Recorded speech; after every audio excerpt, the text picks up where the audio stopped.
आज हम आपको बताएंगे कि कैसे अहंकार व्यक्ति की बुद्धि को नष्ट कर लेता है और कैसे अहंकार एक व्यक्ति की बुद्धि को अपने अधीन कर लेता है, अतः किस तरह से अहंकार कैसे अच्छे बुरे सात्विक तामसिक किसी भी के पास तक पहुंचता है। अब आप अहंकार को एक कहानी के माध्यम से समझें, जो कि रामायण के खलनायक, जी हाँ, यानी रावण, जिसको हम सभी जानते हैं। रावण जो था बड़ा ही विद्वान, बड़ा ज्ञानी, तो उसके मन में विचार आया कि मैंने इतनी उपलब्धियां पाली हैं, इतनी सिद्धियां भी पाली हैं, इतनी शक्ति भी जुटा ली है, तो उसके मन में विचार आया कि मैं आज जो कुछ भी हूँ वह सिर्फ महादेव की कृपा से है। तो उसे लगा कि मुझ जैसे भक्त को भी अपने गुरु के बारे में कुछ सोचना चाहिए। तो उसके मन में विचार आया, क्यों ना मैं अपने आराध्य श्री महादेव भोलेनाथ को लंका लेकर आऊं। वो वहाँ पहाड़ों में रहते हैं, जंगल है,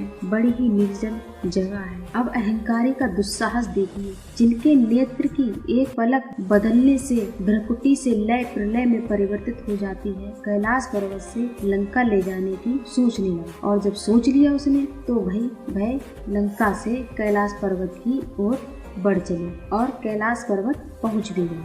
पहले तो रावण ने भगवान भोलेनाथ को कैलाश से लंका जाने के लिए प्रार्थना। जब भगवान नहीं माने तो रावण ने सोचा, मैं क्यों व्यर्थ ही अपना समय बर्बाद कर रहा हूँ। मैं भी क्या मूर्ख हूँ जो उन्हें जाने के लिए उनसे आज्ञा मांग रहा हूँ। अरे मुझ में तो इतना बल है, मैं दुनिया को उठा सकता हूँ, तो क्यों ना मैं उन्हें भी उठाकर अपने साथ लंका लेकर चला जाऊँ और तीनों लोग लंका में निवास करेंगे। तो जैसे ही रावण ने कैलाश पर्वत को उठाना चाहा और कैलाश पर्वत के नीचे जाकर उसने जोर लगाया, तो हल्की सी हलचल बढ़ी। अब जब हलचल बढ़ी तो कैलाश पर जितने भी जीव जंतु थे सभी भयभीत हो गए, घबरा गए।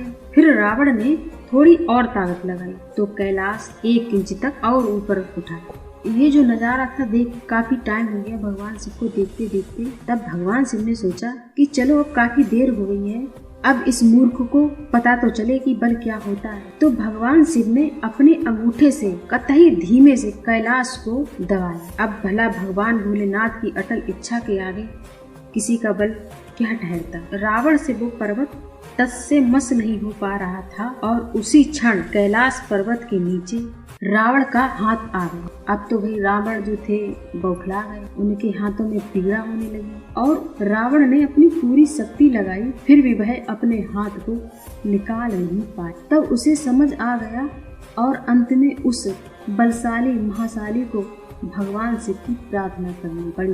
तब भगवान शिव शंकर ने उस अहंकारी की प्रार्थना को सुना और उन्हें लगा कि अब इस मूर्ख को, इस अहंकारी को अकल आ गई। तब भगवान भोलेनाथ ने रावण का हाथ मुक्त किया। रावण से हमें ये सीख मिलती है कि हम अक्सर अपने अहंकार में अपने हाथ यानी अपने आप को फंसा लेते हैं, क्योंकि हम नहीं जानते कि हम जिसकी वजह से इतने ऊंचे हैं, हमारे पास आज जो कुछ भी है वह सिर्फ भगवान की ही कृपा से है और हम भगवान को ही चुनौती देने के लिए निकल पड़ते हैं।